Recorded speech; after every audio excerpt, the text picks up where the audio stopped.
नमस्कार साथियों, welcome to daily 6 PM class. इस क्लास में आज हम एमसीक्यू सीरीज का लेक्चर नंबर 175 डिस्कस करेंगे। क्वेश्चन नंबर फर्स्ट है, निम्नलिखित को सुमेलित कीजिए। सूची फर्स्ट में है स्थान और सूची सेकंड में है उनसे संबंधित विशेषताएं। ठीक है, तो ए है बालाकोट। तो बालाकोट बालाकोट से हमें सीप उद्योग के प्रमाण मिले हैं। सीप उद्योग के प्रमाण मिले हैं। सुरकोटड़ा सुरकोटड़ा तो सुरकोटड़ा से हमको कलश समाधान के प्रमाण मिले हैं। कलश समाधान। लोथल तो लोथल से हमको बंदरगाह के प्रमाण मिले हैं। और चन्हूधड़ो तो चन्हूधड़ो से हमको मनका बनाने का कारखाना मिला है। ओके, तो ए में आएगा 4। ए में 4 केवल ए में है, तो पहला ऑप्शन इसमें आंसर हो गया। क्वेश्चन नंबर 2 है, सिंधु घाटी के लोग पूजा करते थे। तो सिंधु घाटी के लोग पशुपति की पूजा करते थे। और इसका प्रमाण क्या है हमारे पास? इसका प्रमाण है मोहनजोदड़ो से एक हमको मोहर प्राप्त हुई है और इस मोहर में योगी की आकृति बनी हुई है। तो इससे अनुमान लगाया जाता है विद्वानों के द्वारा कि सिंधु घाटी के लोग हो सकता है कि पशुपति की पूजा करते हों।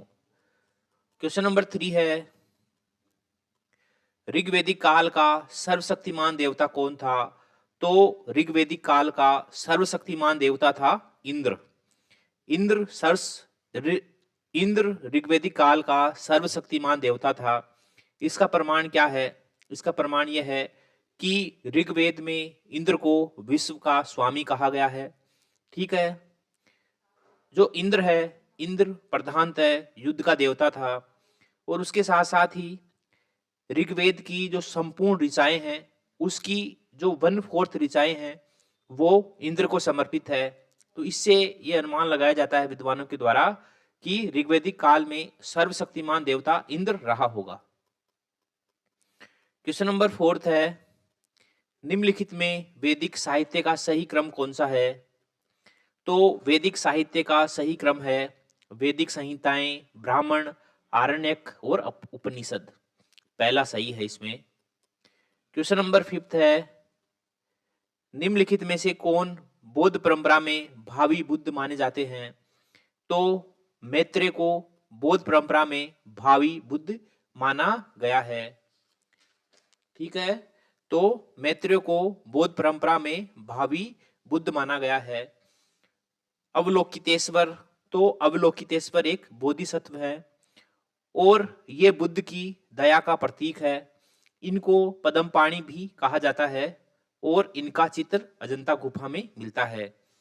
मंजूश्री मंजूश्री का चित्र हमको अजंता गुफा से मिलता है और इनके हाथ में एक तलवार है जो बुद्ध के ज्ञान का प्रतीक है।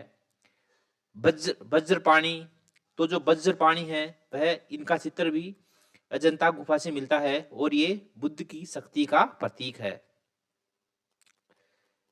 क्वेश्चन नंबर 6 है, अशोक के अतिरिक्त देवानाम प्रिय उपाधि धारण करने वाला मौर्य शासक कौन था? तो ये था दशरथ। अशोक के अतिरिक्त दशरथ ने देवानाम प्रिय उपाधि धारण की थी। ओके, बढ़ते हैं आगे। क्वेश्चन नंबर 7 की तरफ चलते हैं। क्वेश्चन नंबर 7, मौर्य काल में उदक भाग क्या था? तो उदक भाग एक सिंचाई कर था। एक सिंचाई कर था उदक भाग। क्वेश्चन नंबर 8 है, निम्नलिखित में किसने नीले रंग का आविष्कार किया? तो भारतीयों ने नीले रंग का आविष्कार किया। भारतीयों ने नीले रंग का आविष्कार किया। क्वेश्चन नंबर 9 है, कनिष्क प्रथम के शासनकाल में दरबारी चिकित्सक कौन था? तो कनिष्क प्रथम के शासनकाल में दरबारी चिकित्सक था चरक। ओके, वसुमित्र तो वसुमित्र एक बौद्ध विद्वान थे और चौथी बौद्ध संगति के अध्यक्ष थे वसुमित्र और ये कनिष्क के दरबार में थे। अश्वघोष तो अश्वघोष भी एक बौद्ध विद्वान थे।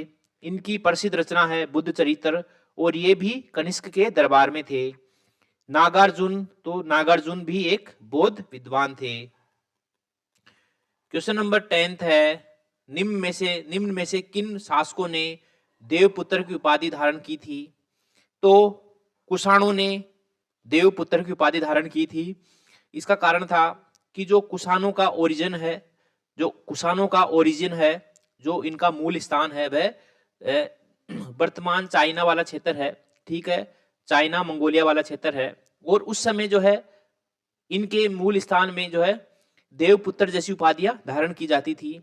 इसलिए जो है अपने आप को वहां का दिखाने के लिए इन्होंने भी जो है कुषाणों ने भी देवपुत्र जैसी उपाधियां धारण की। ठीक है, इसी के साथ एमसीक्यू सीरीज का लेक्चर नंबर 175 यहीं समाप्त होता है। मिलते हैं अगले लेक्चर में, तब तक के लिए थैंक यू वेरी मच।